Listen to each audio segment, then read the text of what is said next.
হে বন্ধুরা, welcome to সোনাস kitchen. আজকে বানাবো চুনো মাছের পোড়া। তো কি কি দিচ্ছি দেখো। মাছটাকে কেটে ধুয়ে রেখেছি, এটাই আমি এই প্যানটায় দিয়ে দিব। এবারে দেখো বন্ধুরা, এতে কিছু পেঁয়াজ দিয়ে দেব,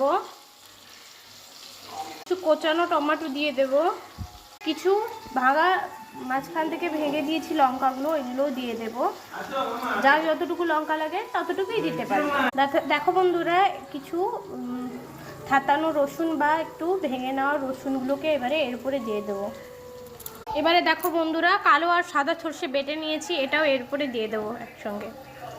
দেখো বন্ধুরা, এতে পরিমাণ মতন লবণ দিয়ে দেবো এরপরে একটু লঙ্কার গুঁড়ো, এরপরে একটু দেব হলুদের গুঁড়ো, একটু সরিষার তেল দেবো। এবারে এতে আমসত্ত্ব বা আমের যে শুকনো ইয়েটা হয় এটা দিয়ে দেবো, একটু টক টক হওয়া পুরোটা মাখিয়ে এবারে এটা জাল দিতে বসিয়ে দিয়েছি। দেখো বন্ধুরা, এমনি করে শুকনো করে পুরো ঝুরঝুরো করে